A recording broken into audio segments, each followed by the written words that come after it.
Hi, everyone. Welcome back to Old Time Rock and Roll. I'm your host, David Tear, where I've been featuring my top 3,000, my personal top 3,000 songs of the rock era from 1954 to 1999. Today I'm up to song number 2926, which is Coconut by Nilsson. Harry Nilsson, he was just better known as Nilsson. And this is kind of a crazy novelty song he came up with in 1972. I kind of like it. I mean, it's a pretty crazy song. I don't know pretty much any other song like it that I've ever heard. I don't know what you'd call it. I guess sort of mock reggae or mock calypso or something. He even made a video of this where he and his band are dressed as apes singing. I don't know what that was all about. But it's a funny song. I mean, it's like this woman gets sick and she calls her doctor, and her doctor tells her over the phone to, put a lime in a coconut, drink it all up, and call him in the morning. That's what the whole song's about, and he does it to this kind of crazy reggae beat. You put the lime in the coconut, you drink it all up. You put the lime in the coconut. Pretty crazy, but I like it. It's a funny song, and he was kind of a strange artist. I guess I'll give you a little bit of background on him. And the song came from the album called Nilsson Schmilsson. So I guess that also indicates kind of a joke title too. But anyway, let me just go through sort of the history of Nilsson. So yeah, here's a picture of Nilsson. Kind of an ugly guy, I think. But he had a pretty rough life growing up. He was born in Brooklyn, and his family was very poor. And he was a struggling. I think his father left him too when he was a kid. But he was a struggling young man, and he moved to New York just trying to get a gig in music. And it turned out he was a good musician and songwriter, and eventually he got hired, I guess, during the 60s as a songwriter.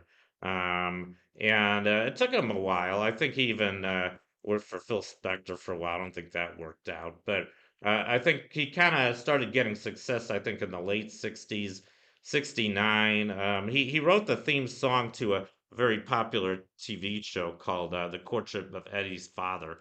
Here's a picture of the cast of the show. I used to like this show. This was on from 1969 to 1972.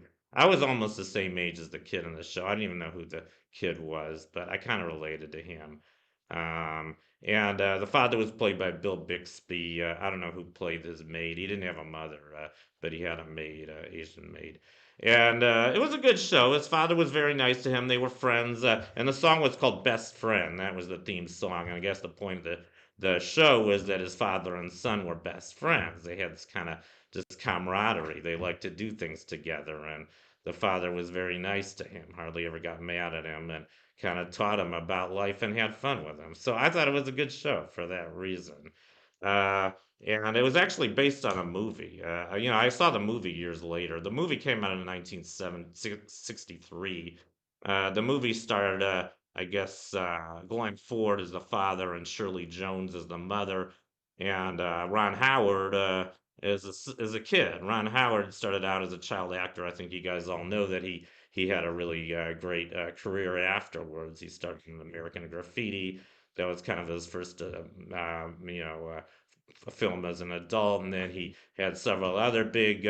He was on Happy Days as Richie Cunningham, and and then he went on to movies. He was a popular actor in movies for a while. Then he became a movie director, and I think he's directed some of the best movies I've seen, like Apollo 13 and um, uh, Beautiful Mind.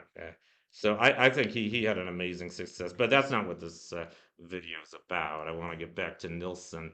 Uh, Nilsson also wrote the theme song to this movie here, Midnight Cowboy. Well, it wasn't a theme song, but Everybody's Talking.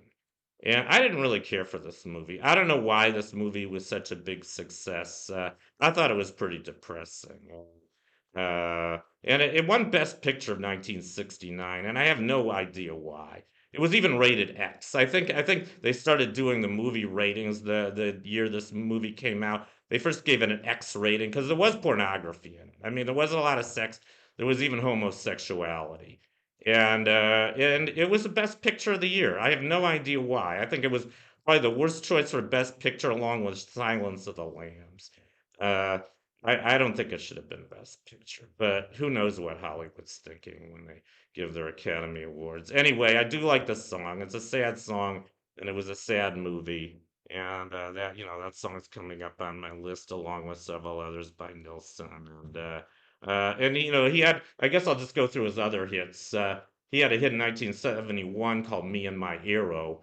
And I never actually heard his version of this song, but it was used for an ad for the Plymouth Arrow later in the 70s. I remember, I saw this commercial several times. I never liked the song, and I'm surprised it was a hit. I'm surprised it started out as a hit song, but it did.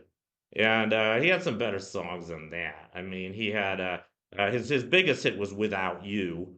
That was his only number one. That came out in 1972. I believe that was a follow-up number one to American Pie. And it was a big hit, one of the biggest hits of 1972. He also had a kind of a crazy song called Jump Into the Fire, which I kind of like actually. And that was used in the movie Goodfellas. There was a great scene in Goodfellas where the mob members are throwing out all their cocaine because the cops are after them. And Coconut, that's the song I'm featuring today. And then he also called a song called Spaceman. I never actually heard that one. And then 73 had a song called Daybreak, which I never heard. I don't think it was the same song Barry Manilow had a hit with later. But anyways, those were the top 40 hits for Nilsson. And that's my profile on Nilsson and his song Coconut. And I hope you enjoyed it. And I'll see you next time.